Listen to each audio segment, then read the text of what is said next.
everybody, it's me, Tamara. I just wanted to come on and share with you all my thoughts about everything that is happening today.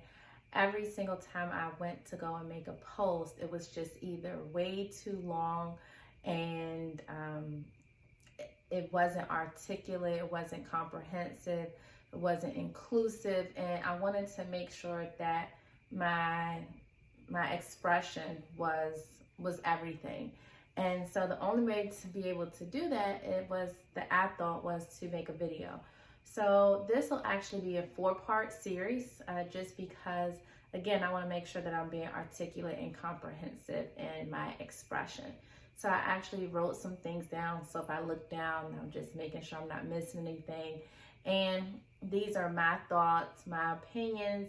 I'm sure I will miss some things, and it's not to be a historian point of view of everything, but just for some understanding. So part 1 is called the setup, okay? And we can start at 1619 because that's when school teaches us that enslavement started, even though it goes back into the 1400s for this area of the area of America. As far as the United States of America, it goes back to, I believe, 1526 or so.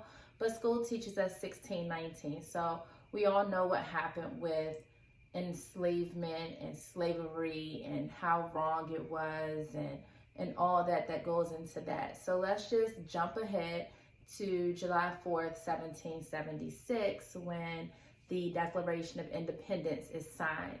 And when it is signed by our founding fathers, who some of them also had slaves, and as documented to say that they knew it was wrong, but they needed to gradually abolish slavery because of some relationship that they had with Britain. I'm not too sure on all the specifics with that, but I do know that there was a passage in there about slavery that had to be removed for like I said, because of whatever the relationship was with Britain.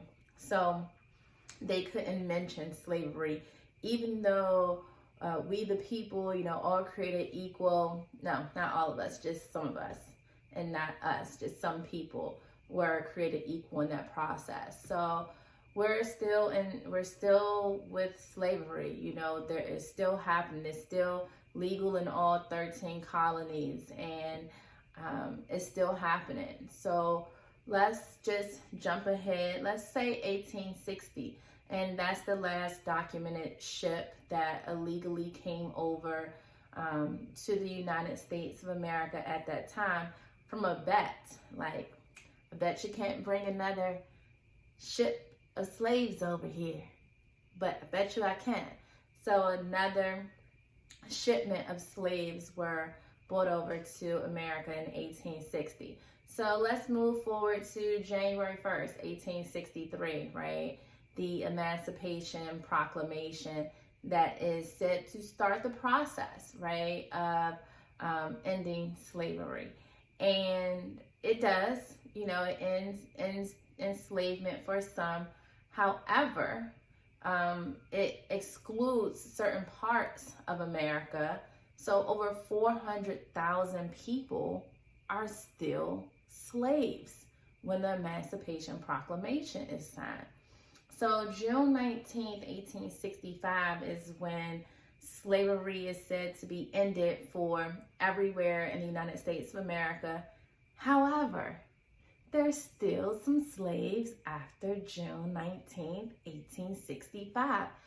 And there was some, I want to say maybe like 40,000 or so that were not legally free until December 1865 because of something that the House of Representatives or Senate had to get 2/3 of a vote on or something like that, right? But the thing is that they were still slaves. So, all right, we're free, right? We're free. We're not slaves anymore. So we're going to start off and we're going to get some land, right? Because we're going to get reparations.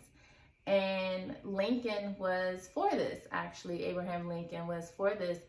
And then he got assassinated, right? So he got assassinated, and then the bill was vetoed by the vice president, right? Nope, no reparations. You're free, but we're not going to give you any land. No 10 acres, no nothing. We're not going to give you anything. So no reparations because it's too expensive, right? And we're not going to do that. It'll take too much money, and we don't want to get into what the colonies can control. Whatever the case is, no reparations were given to the slaves for hundreds of years of free labor. Hundreds of years of free labor, right? So we're talking about 400 years of free labor. So what happens is they actually give reparations to some of the slave owners for loss of property, okay? So some of the slave owners got reparations for loss of property, but the slaves themselves did not. All right, so I'm just going to end part one with that.